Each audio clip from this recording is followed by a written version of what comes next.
can be really hard sometimes, having a child with any kind of additional needs, be that just something as simple as learning difficulties up to more complicated and complex needs. Now, I'm very aware that Edith, as children with additional needs go, is amazing. I actually help look after a woman with incredibly complex care needs, and I appreciate how much easier my life is. I've got this healthy, happy, crazy bundle of energy, but it's still hard. Like, in comparison to George and Alice, and I've spoken about the difficulties of the diagnosis and how frustrating that can be, but there are other things that are just difficult.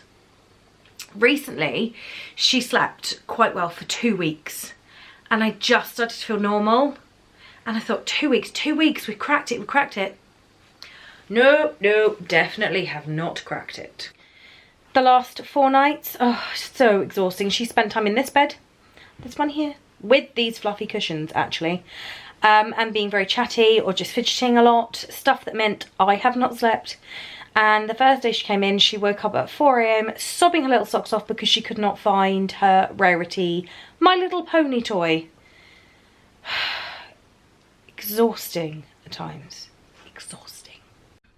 And then there are the other bits that are just a little bit hard. And do not get me wrong, I'm not actually angry with parents or kids or anything like that, because I realise it's sort of down to my kids. But she doesn't get invited to the birthday parties. And the main thing is, she's a friend to everybody, but she's not really best friend with anyone except her one best friend who now lives in London. So she sort of flits between everyone. And when it comes to parties, children reel off the names of their bestest friends that they play with every day. And Edith's name is never in that. And I don't expect parents to have the money to pay for everything. And for the most part, although it's made me sad a little bit that she's never quite fitted in particularly anywhere, bless the little cotton socks, it's, you know, it's been fine.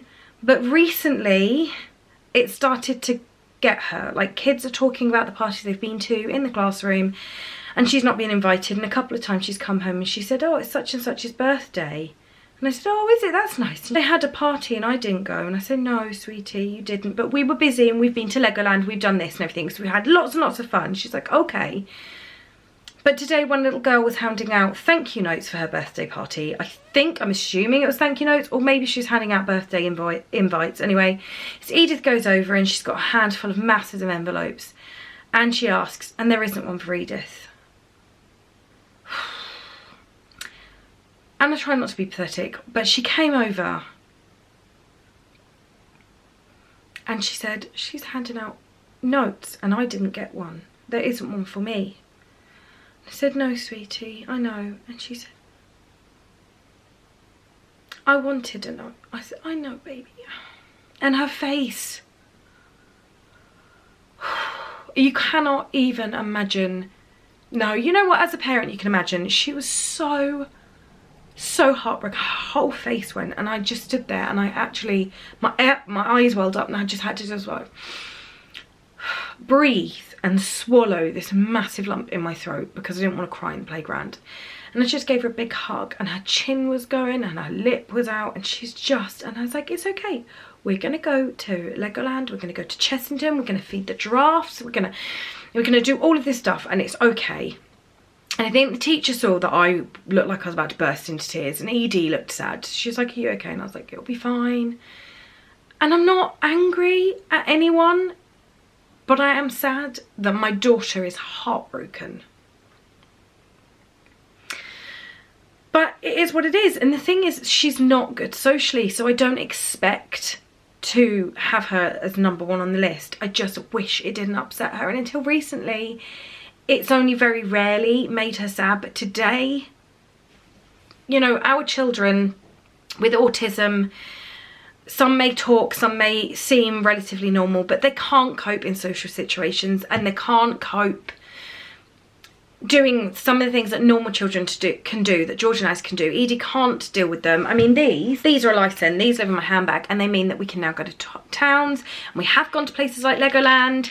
We never stay for very long. We don't do lots of the rides or anything because she just can't cope with it for too long, but it's a lifesaver. I've got these live in my handbag. I've got a pair on her special pushchair. I've got a pair in the boot of the car. She's got some at school. We've got some in the lounge. I mean, they're everywhere because they're an absolute lifesaver.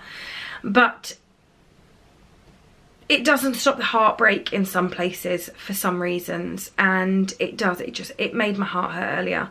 So I've been speaking to a friend who I absolutely love to pieces, one of my most favourite people in the entire world, and he's been trying to help me look at maybe booking a weekend away to Disneyland Paris, just throw caution to the wind. And I don't know if I can financially wangle it, but I can dream, right? So yeah, I'm gonna see if I can take my little girl to Disneyland Paris for a weekend, because her face will light up and she'll be so happy because she's Disney obsessed. Sure, I'm not alone with this. I mean, there's so many kids out there that just sort of miss out for various reasons, and it can be hard. But it also, another struggle I find, and I don't know if anyone else with a child who can talk with autism or something like that, everyone's like, oh, but they seem fine. And yes, you know, she is fine a lot of the time, but equally sometimes she's not, and it does have a huge impact on the mum guilt, like it is immense, and also on the other children who do miss out. We can't go to firework nights, and we can't go to town on a Saturday. Went to a toy shop opening, we could only stay for a little bit because Edie started to like just have almost an anxiety attack because there was just too much going on. And she's getting better over the years, she is, and I'm amazed by this child. She makes me so proud, so proud. She's just amazing.